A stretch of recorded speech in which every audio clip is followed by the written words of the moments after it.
ठीक है, तो previously we were doing writing, all the sessions till now were about writing, तो अब से हम स्पीकिंग शुरू करने वाले हैं। तो आज का सेशन थोड़ा सा ओवरव्यू की तरह होगा। आपको इन जनरल स्पीकिंग टिप्स मिलने वाली हैं, और स्पीकिंग बहुत ज़्यादा जगहों पे आपको काम आने वाला है पूरी लाइफ में। चाहे आप कहीं भी जा रहे हो, चाहे आप स्कूल में हो, कॉलेज में जा रहे हो, जॉब पे जा रहे हो, कुछ भी हो, स्पीकिंग बहुत ज़्यादा इंपॉर्टेंट स्किल होगी। तो हम लोग आज से स्पीकिंग सेशंस शुरू कर रहे हैं, और आपका राइटिंग प्रैक्टिस के साथ स्पीकिंग भी शुरू हो रहा है। तो राइटिंग का जो आपका असाइनमेंट्स तो आपको मिलते ही रहेंगे और उसकी प्रैक्टिस होती रहेगी, लेकिन हाँ, अब हम लोग थोड़ा स्पीकिंग पे भी फोकस करने वाले हैं। तो I think we can begin. तो आज का session will just quickly go over how to get excellent at speaking. तो टिप 1, साउंड नेचुरल। इसका मतलब है आप कुछ भी कर रहे हो, आपको कभी भी वर्ड टू वर्ड नहीं पढ़ना है। इसका मतलब क्या है? वर्ड टू वर्ड पढ़ने का मतलब क्या होता है? कोई बता सकता है? ओ, आपकी आवाज, ओ one second, can everyone hear me? Yes sir. Okay, word to word बोलने का मतलब क्या होता है? कोई भी बता सकता है? रीडिंग या स्पीकिंग वर्ड टू वर्ड। तो जैसे मतलब हमें बुक में कोई स्टोरी हम रीड करते हैं तो वो जैसे वर्ड टू वर्ड लिखी रहती है, हमें वैसे ही स्पीक नहीं बोलनी है अपनी एग्जैक्टली, तरफ से। बिल्कुल। वर्ड टू वर्ड मतलब एग्जैक्टली वैसे बोलना। और हमें क्यों नहीं करना चाहिए वर्ड टू वर्ड? हमें, जब हम नॉर्मली स्पीकिंग कर रहे हैं या कोई स्पीच दे रहे हैं, हमें क्यों वर्ड टू वर्ड नहीं पढ़ना चाहिए? क्योंकि स्टोरीज हमारी पास्ट की होती है सारी। ओके, नहीं ठीक है, ये दूसरा रीजन। लेकिन नेचुरल अगर आपको साउंड करना है, तो अगर आप वर्ड टू वर्ड पढ़ोगे तो ऐसा लगेगा कि आप आप रट के आए हो, या आप जो बोल रहे हो वो सच नहीं है। अगर आपको नेचुरल साउंड करना है तो आप वर्ड टू वर्ड नहीं पढ़ सकते। तो अगर आपको जो भी स्क्रिप्ट लिखी है आपने, चाहे आप किसी स्पीच पे हो या जॉब इंटरव्यू में हो, आपने जो भी स्क्रिप्ट लिखी है अपने लिए, जरूरी नहीं है आप एग्जैक्टली उस स्क्रिप्ट को फॉलो करो, आप थोड़ा सा चेंज कर सकते हो। ये पॉइंट सबको समझ में आया? Yes sir. ठीक है। अभी ऑब्वियसली हम लोग एक ऑनलाइन एनवायरनमेंट में हैं, लेकिन अगर आप लाइव बोल रहे हो तो आपको सबके साथ आई कांटेक्ट रखना है। ओके, मुस्कान ने हैंड रेस किया है, आपको कुछ पूछना है? Okay, move on. तो आपको सबके साथ आई कांटेक्ट रखना है। अगर आप ऑडियंस से बात कर रहे हो तो, या किसी भी इंटरव्यू में हो, तो आपको उस बंदे से आई कांटेक्ट रखना है। आई कांटेक्ट बहुत इंपॉर्टेंट है।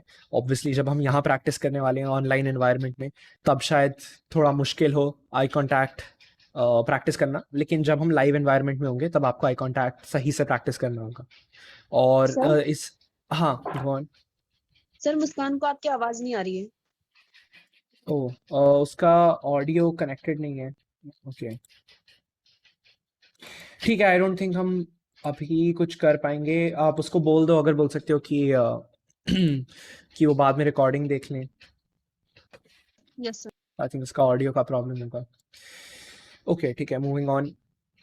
तो इससे आपका स्टटरिंग अवॉइड होगा, फंसना अलाउ वो कम होगा, और आप ज़्यादा कॉन्फिडेंट हो गए इन जनरल, अगर आप रट के नहीं आए हो और आई कॉन्टैक्ट मेक कर रहे हो। ठीक है, moving on. Having a confident body language. तो आप जहां भी बोल रहे हो आपको एकदम स्ट्रेट खड़ा होना है, और अपने हैंड्स यूज करने हैं स्पीकिंग के वक्त। इससे आप ज्यादा कॉन्फिडेंट लिखोगे, और आप थोड़े और एक्टिव भी होगे, जो आप बोल रहे हो वो सेंस बनाएगा। ये सबको समझ में आया? Yes sir. ओके, ठीक है। फिर next step, practising good pronunciation. कोई बता सकता है प्रोनाउंसिएशन क्या होता है?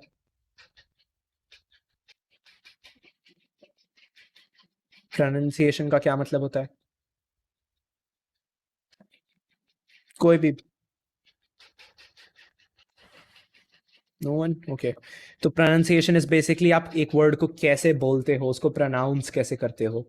तो आपका प्रोनाउंसिएशन करेक्ट होना चाहिए। आप जो भी वर्ड्स बोल रहे हो उसका सही प्रोनाउंसिएशन होना चाहिए।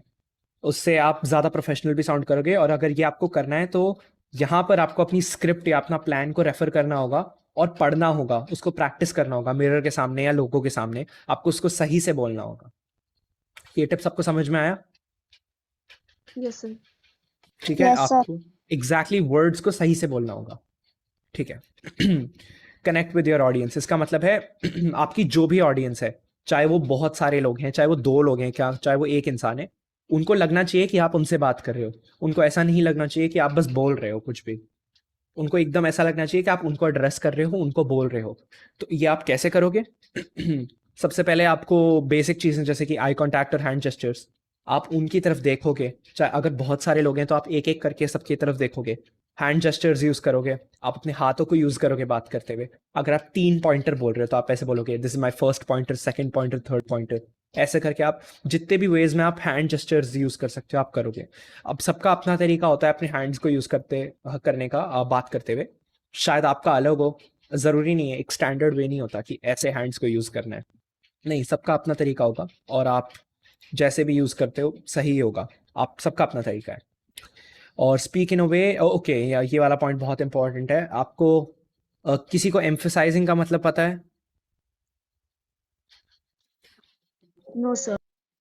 ओके, तो अभी मैं क्विकली दो वेज में ये second sentence as mentioned previously वाला, ये सेंटेंस को दो तरीकों में बोलूंगा, आप मुझे बताओगे बेटर कौन सा है। तो पहला तरीका, as mentioned previously don't forget eye contact and hand gestures. और दूसरा तरीका, as mentioned previously don't forget eye contact and hand gestures. तो इसमें बेटर तरीका कौन सा था सेकंड। और क्यों था ऐसा? सर क्योंकि हम प्रीवियसली मतलब उनको बता रहे थे, उसमें ज्यादा एक तरह से हम एग्जैक्टली तो आप जो वर्ड जिसके लिए आप लुक कर रहे हो वो है एम्फसाइजिंग। मैंने एम्फसाइज किया, मतलब मैंने फोकस डाला। मैंने 3 स्पेसिफिक चीज़ों पे फोकस डाला, ये प्रीवियसली, आई कॉन्टैक्ट और हैंड जेस्चर्स। मैंने बोला एज मेंशन्ड प्रीवियसली, तो मतलब एम्फसाइज करने का मतलब है उस वर्ड को और थोड़ा हाई पिच में या थोड़ा और लाउडली बोलना और इन बातें पॉज लेना। हाईलाइट। एग्जैक्टली, हाईलाइट बोल सकते हो आप उसको। उसको स्लोली बोलना, उस पर फोकस डालना वर्ड पे, इसको एम्फसाइजिंग कहते हैं। एक ट्रिक है जो मैं आपको दे सकता हूँ कि जब भी आप कोई स्पीच लिख रहे हो या कुछ भी लिख रहे हो जो आपको बोलना है, ऑब्वियसली आप वर्ड टू वर्ड नहीं करोगे उसको फॉलो, लेकिन जो भी आप स्पीच लिख रहे हो, अगर आप अंडरलाइन कर दोगे अपने जो भी वर्ड्स को, जिन पे आप फोकस डालना चाहते हो, जिनको आप एम्फसाइज करना चाहते हो, तो वो यूजुअली काफ़ी सही रहता है। आप बस अंडरलाइन कर दो जो भी टर्म्स पे आप एम्फसाइज करना चाहते हो, और जब आप देख के बोल रहे हो या जैसे भी बोल रहे हो आप उन वर्ड्स पे एम्फसाइज करो। तो आप ये करोगे तो आप ये करोगे तो आपके लिए बेटर होगा, आप एम्फसाइज बेटर कर पाओगे। ठीक है, तो ये सबको समझ में आया? Yes sir. एम्फसाइजिंग सबको समझ में आ गया? ओके, ठीक है, विल मूव ऑन। और सबसे इम्पोर्टेंट पॉइंट, यूजुअली लोग बहुत डर जाते हैं कि नर्वस हो जाते हैं बोलने के बारे में। तो आपको कोई प्रॉब्लम नहीं है नर्वस होने में, आपको ये दिमाग में रखना है कि नर्वस होना बहुत नॉर्मल होता है। लेकिन कुछ चीज़ें आपको दिमाग में रखनी है ताकि आप बेटर बोल पाओ नर्वस होते वक्त। आपको अपनी सांस नहीं रोकनी है। यूजुअली लोग ये करते हैं, जब आप बोल रहे होते हो स्टेज पे, यूजुअली जब आप स्टेज पे बोल रहे होते हो तो लोगों को लगने लगता है कि वो बहुत धीरे बोल रहे हैं, जबकि ऐसा नहीं होता है, वो एकदम नॉर्मली बात कर रहे हैं। तो इसलिए वो और तेज जाने की कोशिश करते हैं।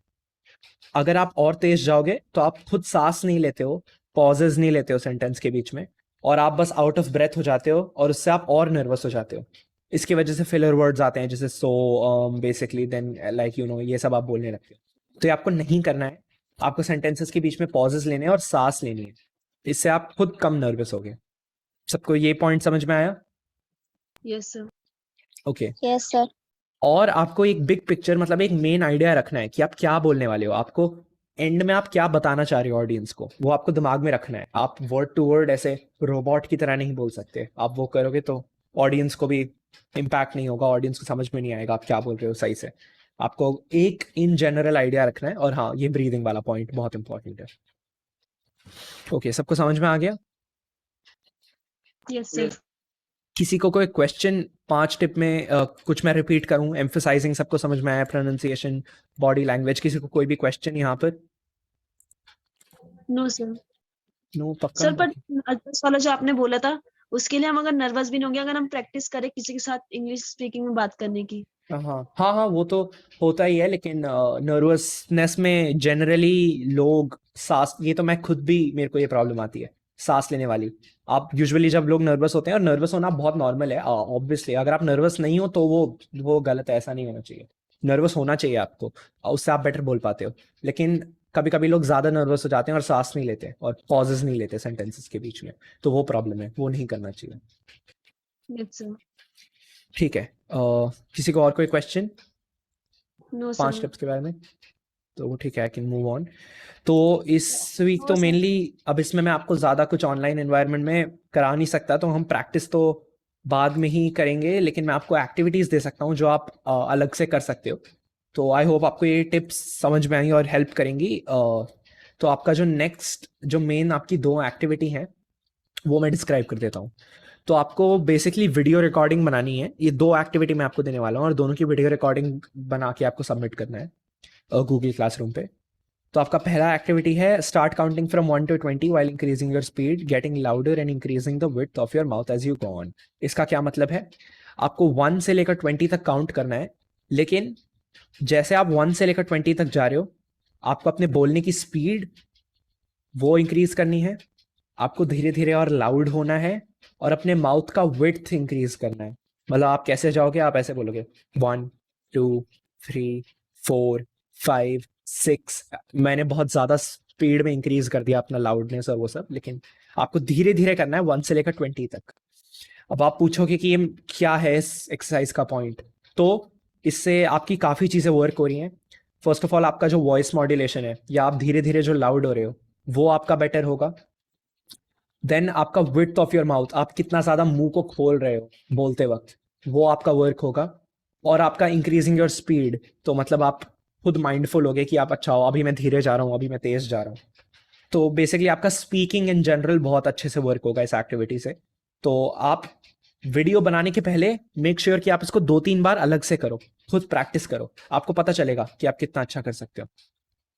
और आपने सबमिट कर भी दिया है, तो आप ये एक्सरसाइज अलग से भी कर सकते हो प्रैक्टिस की तरह। कुछ भी बोलने से पहले बहुत अच्छा वोकल वार्म अप की तरह आप समझ सकते हो, स्पीकिंग वार्म अप की तरह। और ये वैसे इन जनरल अच्छी एक्टिविटी है। और सबको समझ में आया ये एक्टिविटी? किसी को कोई question? Yes sir. Sir counting हमें करनी है? हाँ, आपको 1 से 20 तक लिटरली काउंट करना है ऐसे करके, 1 2 3 4 5 6, ऐसे धीरे धीरे करके आपको अपना लाउड भी होते जाना है। लाइक 1 से लेकर एकदम 20 पे आप एकदम बहुत ही लाउड, और एकदम, और आपको धीरे धीरे अपना माउथ का विड्थ भी इंक्रीज करना है। मतलब आप कितना ज्यादा मुंह को खोल रहे हो, लाइक 1 आप ऐसे बोलोगे 1 करके, और 20 आप पूरा मुंह खोल के लाइक 20 करके बोलोगे। और सर स्पीड भी। सेंड करनी है वॉइस सिर्फ? सॉरी, फिर से बोलो। सर हमें अपनी वीडियो सेंड करनी है, जैसे आपकी भी वीडियो सीन हो रही है हाँ हमें, हाँ हाँ, या फिर वॉइस? नहीं नहीं, दोनों दो, मतलब लाइक ऑब्वियसली वीडियो वीडियो दिखना चाहिए कि आप अपना माउथ का विड्थ इंक्रीज कर रहे हो, लाइक आप धीरे धीरे लाउड भी हो रहे हो। और ऑब्वियसली आपको वो टिप्स भी फॉलो करनी है, लाइक आपको सीधा खड़ा होना है। ऑब्वियसली हैंड जेस्चर्स तो आप नहीं यूज करोगे, आप 1 से 20 काउंट कर रहे हो, लेकिन आप सीधा खड़े होकर सही से बोलोगे इसको। ठीक है, किसी को कोई क्वेश्चन इस एक्टिविटी के बारे में? No sir. नहीं सर। ठीक है, ओके। तो नेक्स्ट एक्टिविटी होगी आपकी, आपको ये एक पैराग्राफ है बेसिकली, एक आर्टिकल से क्लाइमेट चेंज के बारे में। आपको बस इसको रीड आउट करना है, लेकिन आपको सही से सारी टिप्स फॉलो करनी है। आप अच्छे से प्रैक्टिस करो इसको, ये ग्राफ को पहले से पढ़ लो, ये पैराग्राफ को पहले से आप पढ़ लो, उसके बाद रीड आउट करो। ऐसा नहीं होना चाहिए कि आप सिर्फ आ रहे हो, इसको पढ़ दे रहे हो और बस सबमिट कर दे रहे हो। ऐसा नहीं करना है आपको, आपको सारी टिप्स फॉलो करनी है। ये आपको कॉमास देख रहे हैं इतने सारे, कॉमास के पास बाद आप पॉजेस दोगे, आप अपने हैंड्स को यूज करोगे, आप जितना अच्छे से बोल सकते हो बोलोगे। इसका आपको वीडियो सेंड करना है। एंड आई वुड सजेस्ट आप एक्टिविटी 1 पहले करो, उसके बाद 2 करो, क्योंकि उससे आप खुद भी, आपका वार्म अप वगैरह हो जाएगा, आप समझ जाओगे, आप थोड़ा बेटर हो जाओगे स्पीकिंग में। ठीक है, एक्टिविटी 2 तो बेसिक है समझने में, सबको समझ में आ गया? Yes sir. किसी को कोई क्वेश्चन एक्टिविटी 2 के बारे में?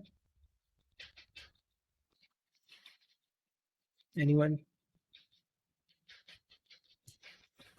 ओके, फिर हम लोग अभी के लिए तो यही 2 एक्टिविटी हैं। अगर आपको कुछ सेशन के बारे में पूछना है तो आप पूछ सकते हो। अभी तो ऑब्वियसली स्पीकिंग राइटिंग में मैं फिर भी ज़्यादा चीज़ें या दिखा पा रहा था क्लास में, लेकिन स्पीकिंग में आपको खुद ही प्रैक्टिस करनी होगी। हम लोग क्लासेस में प्रैक्टिस थोड़ा बाद में शुरू करेंगे। फिलहाल के लिए आपको आप खुद से प्रैक्टिस करनी है, ये एक्टिविटी 1 और एक्टिविटी 2 घर पे, और उसका वीडियो सबमिट करना है गूगल क्लासरूम पे। ओके ठीक है, तो फिर किसी को कोई भी क्वेश्चन आज के सेशन के बारे में? No sir. वो ठीक है, तो फिर I think we can end. अगर किसी को कोई भी क्वेश्चन हो बाद में तो आप व्हाट्सएप पे भेज सकते हो या जहाँ भी, ये मैं गूगल क्लासरूम पे असाइन कर दूंगा आपको दोनों एक्टिविटीज। Yes sir. ठीक है, ओके।